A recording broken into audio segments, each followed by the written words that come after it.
बिस्मिल्लाहिर्रहमानिर्रहीम अस्सलाम वालेकुम जी। Welcome to another video. I hope you're doing well. So आज की इस वीडियो में मैं आपसे पाकिस्तान आर्मी ईएमई के अंदर जो सिविलियन के लिए जो पोस्ट अनाउंस की गई हैं वो आज मैं आपसे शेयर करूंगा। ये ऐड आप अपनी स्क्रीन पे देख सकते हैं।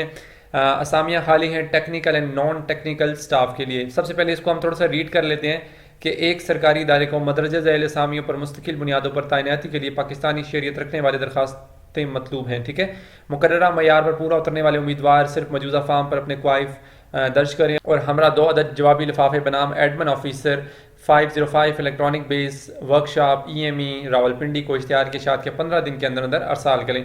अब नीचे यहाँ पर ये देखिए लिखा है serial number 2 ta 7 technical staff के लिए उम्र की मुकर्ररा हद 18 से 35 साल है और बाकी तमाम असामियों के लिए जो उम्र की हद है वो 18 से 20 साल है। और ये जब तक क्लोजिंग डेट होती है तब तक की आपकी जो एज है वहाँ तक क्लोज होनी चाहिए 20 और 35 तक। ठीक है, सो इसमें सबसे फर्स्ट जो पोस्ट है डाटा एंट्री ऑपरेटर बीपीएस 14 की है। इसमें टोटल 2 असामियाँ हैं, कोटा सिंध दही और शहरी का है। ठीक है, और जो तालीमी काबिलियत आपके पास होनी चाहिए bachelor degree 2nd class grade C के साथ होनी चाहिए। और ये मेजर सब्जेक्ट्स हैं मैथ और माशियात, physics, information technology. Higher education से ये आपके पास होनी चाहिए और आपके पास जो डाटा एंट्री की स्पीड है वो 10,000 फी घंटा के हिसाब से होनी चाहिए। ठीक है, और मखसूस इजाफी काबिलियत और तजुर्बा अगर आपके पास ये तो वैसे अप्लाई करने के लिए ये आपके पास बैचलर डिग्री होनी चाहिए और साथ में ये सारी जो एक्सपर्टीज़ है होनी चाहिए।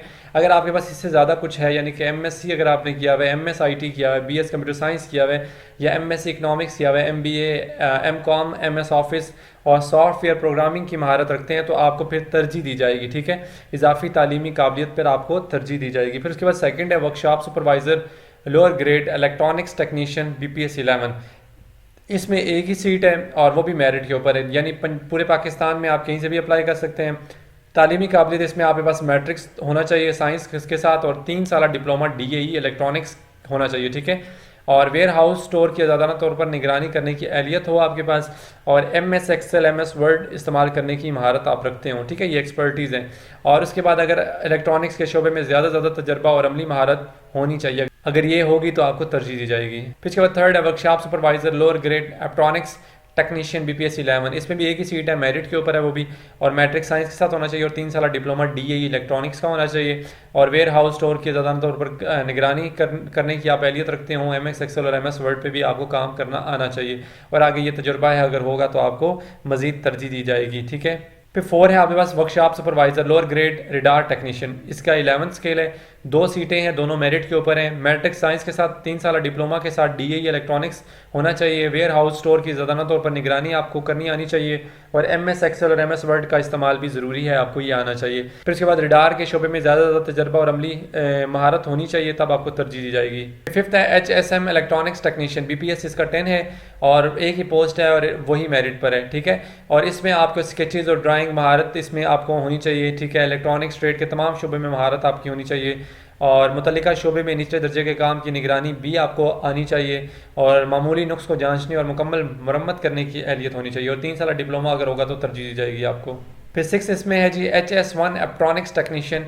ये 7 स्केल है, एक ही सीट है, मेरिट पर है और इंटरमीडिएट इसमें होना चाहिए यानी ICS, FSC, ICOM कुछ भी हो आप अप्लाई कर सकते हो और इलेक्ट्रॉनिक्स ट्रेड के तमाम शोबे में आपकी महारत होनी चाहिए। ठीक है, और मामूली नुक्स को जांचने की भी महारत आपके अंदर होनी चाहिए। 3 साल डीएई डिप्लोमा अगर होगा तो आपको इसमें तरजीह दी जाएगी। फिर 7 है HS1 रिडार टेक्नीशियन। ये 7 स्केल है। ठीक है, इसमें 3 सीटें और तीनों मेरिट पर हैं और उसके बाद इसमें भी आपके पास इंटरमीडिएट होना चाहिए। रिडार ट्रेड के तमाम शोबे में आपकी महारत होनी चाहिए और मामूली नुक्स को जांचने की भी महारत आप रखते हो। फिर इसमें आपके पास 3 साल का डीएई डिप्लोमा इलेक्ट्रॉनिक्स में 5 साल तजर्बा रखने वाले को तरजीह दी जाएगी। ठीक है, तो अगर ये आपके पास एक्स्ट्रा क्वालिफिकेशन होगी, एक्सपर्टीज़ होगी तो आपको तरजीह दी जाएगी। फिर 8वां है HS1 वेल्डिंग बीपीएस 7। एक ही सीट है, मेरिट के ऊपर है। इंटरमीडिएट आपका होना चाहिए, वेल्डिंग ट्रेड के तमाम शोबों में महारत हो और उसके बाद मामूली नुक्स को जांचने और मुकम्मल मरम्मत करने की महारत हो और ये सारी आगे एक्सपर्टीज़ हैं, क्वालिफिकेशन है, अगर ये आपके पास एक्स्ट्रा होंगी तो आपको तरजीह दी जाएगी। फिर semi skilled grade 1 electrician BPS 4। एक ही पोस्ट है और लोकल शहरी यानी रावलपिंडी के लोग इसमें अप्लाई कर सकते हैं। मिडिल पास इलेक्ट्रीशियन ट्रेड में महारत रखते हो, मिडिल पास का मतलब है 8 क्लास आपकी पास होनी चाहिए। इलेक्ट्रीशियन ट्रेड में महारत रखते हो और मामूली नुक्स को जांचने और मुकम्मल मरम्मत करने की अहलियत रखते हो। मैट्रिक साइंस के साथ अगर होगा, जनरेटर वाइडिंग ब्रिकी मोटर्स की मरम्मत का काम ज़्यादा जानते होंगे तो आपको तरजीह दी जाएगी। फिर उसके बाद गेट कीपर है, BPS 7 है ये स्केल। एक ही सीट है पंजाब के, यानी कि प्रोविंस पंजाब के अंदर जितने लोग आते हैं, जितने डोमिसाइल वाले पंजाब के लोग हैं, वो इसमें अप्लाई कर सकते हैं। और आर्म फोर्स के retired JCOs NCOs matric pass या मसावी फौजी तालीम सर्टिफिकेट अगर आपके पास है तो आप इसमें अप्लाई कर सकते हैं। फिर 11 है आपके पास कासिद BPS 2, और इसमें एक ही सीट है, वो भी लोकल शहरी इसमें अप्लाई कर सकते हैं, रावलपिंडी के लोग। और प्राइमरी पास जो लोग हैं, यानी कि 5th क्लास पास होनी चाहिए आपके पास, और अगर इजाफी तालीम होगी तो आपको तरजीह दी जाएगी। फिर इसके बाद 12 है नायब कासिद BPS 1, एक ही पोस्ट है, इसमें भी लोकल शहरी यानी रावलपिंडी के लोग अप्लाई कर सकते हैं। प्राइमरी पास यानी 5th क्लास पास होनी चाहिए, और इजाफी तालीमी काबिलियत होगी तो आपको तरजीह दी जाएगी। वेटर है BPS 1, इसमें भी एक ही पोस्ट है, लोकल शहरी यानी रावलपिंडी के लोग अप्लाई कर सकते हैं। ये भी प्राइमरी पास 5th क्लास आपके पास होनी चाहिए, और इजाफी तालीमी काबिलियत को तरजीह दी जाएगी।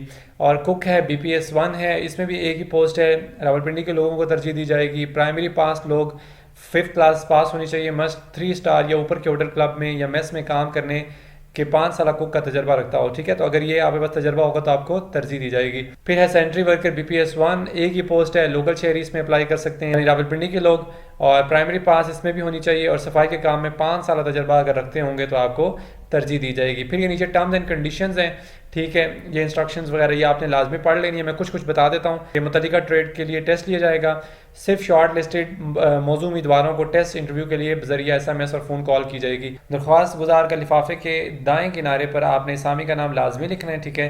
8 पॉइंट है, उम्मीदवार अपनी दरखास्तें बमा तालीमी असनाद, डोमिसाइल, तजर्बे के सर्टिफिकेट, कौमी शनाख्ती कार्ड की तस्दीक शुदा नकूल, 2 अदद हालिया तस्वीर, ये सारी चीज़ें आपने अपने एप्लीकेशन फॉर्म के साथ लाजमी लगानी है, ठीक है। और बमा 300 रुपये का पोस्टल ऑर्डर बनाम commandant 505 electronic base workshop EME Rawalpindi, इस नाम के साथ आपने 300 रुपये का एक पोस्टल ऑर्डर भी बनवाना है, ठीक है, और वो भी इसके साथ एप्लीकेशन फॉर्म के साथ लगाना है, ठीक है। और नीचे ये आपकी एप्लीकेशन है, और इसमें BPS 1 से BPS 14 तक के लोग जितने भी हैं सारे के सारे इसी एप्लीकेशन फॉर्म को फिलअप करेंगे। ये रोल नंबर की जगह कुछ नहीं लिखना, यहाँ पासपोर्ट साइज एक पिक्चर यहाँ लगानी है, 2 साथ आपने अटैच करनी है।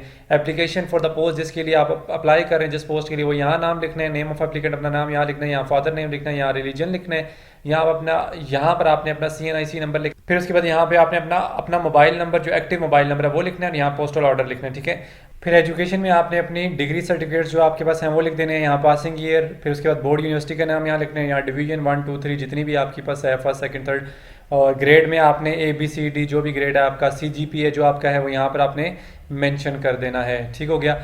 फिर आगे एक्सपीरियंस अगर आपके पास कोई है तो यहाँ लिख दीजिए ऑर्गेनाइजेशन यानी इदारे का नाम, फिर यहाँ नंबर ऑफ़ ईयर सर्व, जितने टाइम आपने उसको सर्व किया, 6 महीने साल, फील्ड ऑफ वर्क जिस आपने फील्ड में काम किया वो यहाँ लिखेंगे, और फिर उसके बाद यहाँ पर आपने डेजिग्नेशन यानी कि ओहदा लिख देना है। फिर उसके बाद 11 पॉइंट है सर्विस रिकॉर्ड, ये गवर्नमेंट के लोगों के लिए अगर आप हैं तो लिख दीजिए, नहीं है तो छोड़ दीजिए।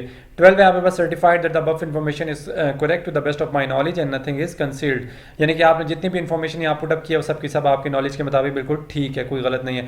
फिर यहाँ डेट लिखिएगा, यहाँ एप्लीकेंट सिग्नेचर यानी अपने सिग्नेचर कर दीजिएगा, उसके बाद आपकी फॉर्म फिल हो गया। आपने अपने इन्वेलप में डालना है, इसके साथ डॉक्यूमेंट्स अटैच करके और इन्वेलप में डाल दीजिए, फिर पोस्ट ऑफिस जाकर इसको सबमिट करवा दीजिए। अब इसके अलावा अगर इस फॉर्म फिलिंग में किसी किस्म का कोई क्वेश्चन हो, then you can ask in comment box section. Next video तक के लिए अपना बहुत सारा ख्याल रखिएगा, दुआओं में याद रखिएगा। अल्लाह हाफिज़।